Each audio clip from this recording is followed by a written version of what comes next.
ஹோமோஸ் பகுதியில் ஈரானுக்கு எதிராக போரிட்டு அந்த நீரிணையை மீட்க வேண்டும் என்பது அமெரிக்காவின் திட்டம். இந்த நிலையில்தான் ஈரானுக்கு ஆதரவாக ரஷ்யாவும் களத்தில் குதிக்கிறது. இது மட்டுமில்லை, ஏற்கனவே அந்த பிராந்தியத்தில் என்ன நடக்கிறது என்பதை அறிய தனது சேட்டலைட் மூலம் தகவல்களையும் ஈரானுக்கு ரஷ்யா கொடுத்து வருகிறது. ஒரு பக்கம் இன்னும் 2-3 வாரங்கள் மட்டுமே போர் நடக்கும் என்று ட்ரம்ப் கூறுகிறார்.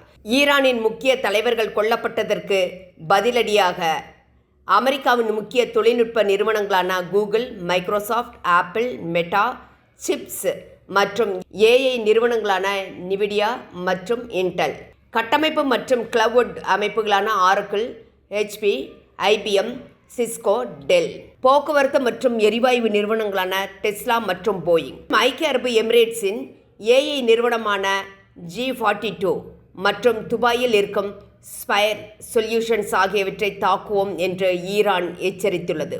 இந்த நிறுவனங்கள் தான் அமெரிக்கா மற்றும் இஸ்ரேல் படைகளுக்கு தொழில்நுட்ப ரீதியாக உதவி செய்து கொண்டு இருக்கின்றன என்பது ஈரானின் குற்றச்சாட்டு.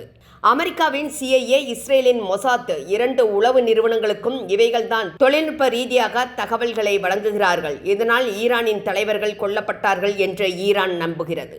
போயிங் நிறுவனங்களின் மீதும் ஈரான் குற்றம் சாட்டுகிறது. போயிங் நிறுவனம் பெரிய விமானங்களை மட்டுமின்றி ட்ரோன்களையும் தயாரிக்கிறது.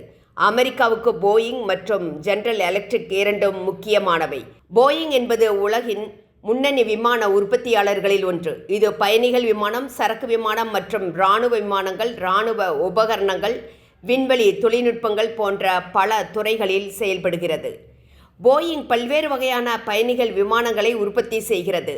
இதனால்தான் இவர்கள் உற்பத்தி செய்யும் அனைத்து தொழில்நுட்ப நிறுவனங்களையும் தாக்குவோம் என்று ஈரான் கூறுகிறது. அமெரிக்க இராணுவ ரகசியங்கள் அனைத்தும் இவர்களது கிளவுடில் தான் சேகரிக்கப்படுகிறது.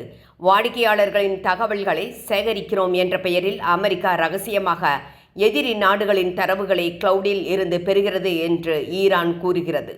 எனவே மத்திய கிழக்கு நாடுகளில் Oracle, HP, IBM, Cisco, Dell நிறுவனங்களில் பணிபுரியும் ஊழியர்கள் உடனே அலுவலகங்களை விட்டு வெளியேற வேண்டும் என்று ஈரான் எச்சரித்திருந்தது.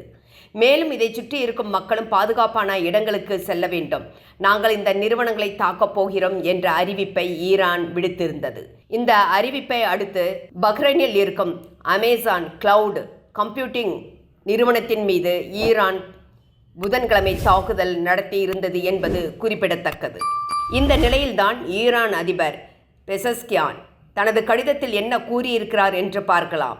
இது மிகவும் முக்கியமானது.